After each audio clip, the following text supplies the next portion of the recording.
السلام عليكم ورحمه الله وبركاته، واهلا بيكم يا اخواتي. نبدا كلامنا بالصلاه على سيدنا محمد وعلى اله وصحبه اجمعين. يا ريت كل الناس تنزل تحت في الكومنتات دلوقتي تصلي على سيدنا النبي وعليه افضل الصلاه والسلام، وما تنساش اللايك يا محترم، الكومنت، ما تنساش الاشتراك في القناه لو لسه ما اشترك في القناه لحد دلوقتي. ما يغركش عدد المشتركين، ان شاء الله لسه جديد في المحتوى، وان شاء الله في تطور مستقبلي. وفوز المنتخب المصري النهارده على ملاوي بنتيجه 2-0، مع ان الاداء كان يقول ان انت ممكن تكسب يعني 5-6-0، وده طبعا بسبب ضياع الفرص الكتيره جدا والاكتفاء عند اللعيبه. انا مش عارف اللعيبه دلوقتي او الجيل دلوقتي بتاع المنتخب بقى بيكتفي بالاهداف ليه؟ خلاص ضمن الفوز، خلاص سواء كان النتيجه 1-0 او 2-0 مش مهم، خلاص العدد الاهداف اللي انت ممكن تجيبه، المهم ان احنا ضمننا الفوز وتمام كده، حمد ورضا يا باشا، اتعشت صباح الفل.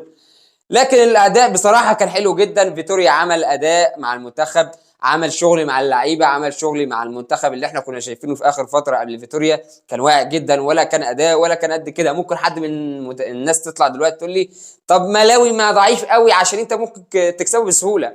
يا باشا احنا والله العظيم كنا بنخسر من حاجات اقل من كده بكتير. يعني جسر القمر ده كان بيلعبك عادي، كان يكسبك، كان اي حد ممكن يكسبك من الاخر. يعني ملاوي فرقه ضعيفه مش على المستوى، الكره بتاعتهم متواضعه، بس معلش برضو انت قدمت مستوى. احنا ما ننكرش ان اللعيبه عملت حاجه النهارده، وفيتوريا قدم حاجه، الراجل عمل اللي عليه ولازم نشيد بيه ولازم نطلع نقول كلمه الحق فيه برضو. ففيتوريا عامل شغل مع المنتخب، عامل شغل مع المنتخب، يعني المنتخب شكله حلو، المنتخب شكله حلو.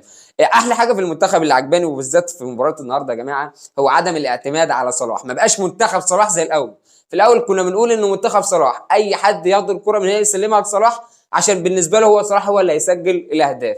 لكن دلوقتي شفنا حاجات كتيره قوي غير صلاح بقى التمريرات دي بقت اقل، بقى اللعب عليه بقى اقل، بقى في بقى جبهه ثانيه مصطفى محمد، في مرموش، في حاجات بتحصل من اللعيبه احنا ما كناش بنشوفها قبل كده.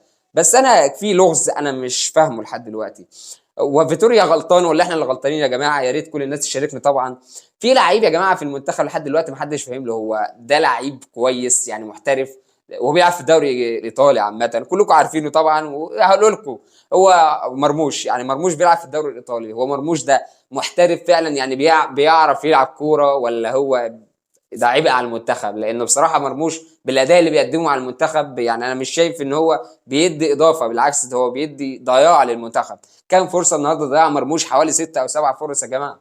ده احنا مالناش دعوه بالكره بقى اللي جابها جول، هي ما كانتش رايحه جول. الجول الثاني اللي شاطه ده خبطت في رجل المدافع، عملت بند، سقطت في الكره في الجول، خلاص هدف، ما اتحسبتلوش اصلا، اتحسب هدف ذاتي. فالموضوع مرموش، انت لغزك ايه؟ انا مش مقتنع، انا مش مقتنع عن نفسي، انا مش مقتنع بيك بوجودك في المنتخب. يعني انا شايف ناس على الدكه احسن منك بمراحل تلعب عليك. فيتوريا شايف فيك ايه؟ انا والله لحد دلوقتي مش فاهم. في ناس تطلع تقول لي كمان ده صلاح مش بيأدي مع المنتخب. ده صلاح صدقني من غير صلاح المنتخب هيبقى احسن، صدقني انت والله. قوه المنتخب 50% من قوه المنتخب موجوده في صلاح. صدقني النهارده الهدف اللي جه الاول هو كله صلاح. صلاح هو اللي عمل الكوره لمحمد حمدي، وبعد ما اداها لمحمد حمدي قطم لجوه، محمد حمدي اداها له هدف. يعني الراجل هو اللي عمل الهدف كله. الجون الثاني ده قلنا ان هو جه كوسه كده، فمحدش يقول لي ان محمد صلاح ما بيعملش حاجه. محمد صلاح قوه المنتخب او 50% من قوه المنتخب محمد صلاح. هو الاعتماد بقى على محمد صلاح قليل بس برضه مهم جدا جدا، وما فيش حاجه اسمها منتخب مصر من غير محمد صلاح. وحد يقول لي ده احنا لو من غير محمد صلاح النهارده كنا كسبنا سكور اعلى من كده، والله ما كنت هتكسب سكور ولا كنت هتشوف حاجه اصلا. فشغل دماغك كده يا صديقي معايا. اللي كان مضيع الدنيا قوي النهارده غير الفرص اللي ضاعت يعني من العرضات او من الكور اللي طارت كده وخلاص هباء، يعني مرموش جات له فرص كتيره قوي. اي مهاجم تاني كان خلص منها 3 4 فرص بالميت، يعني كنا نطلع 5-6-0. يعني ايه الموضوع بقى في مرموش؟ انا مش فاهم.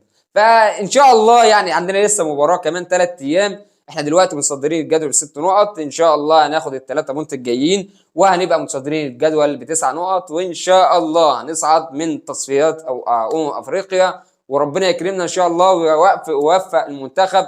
مباراه تنتظرنا بعد 3 ايام، وان شاء الله بالتوفيق، وان شاء الله نتيجه برده كويسه واداء بالنسبه للعيبه. واشوفكم على خير يا اخواتي. ما تنساش اللايك، ما تنساش كومنت، ما تنساش اشتراك. اشوفك على خير، السلام عليكم.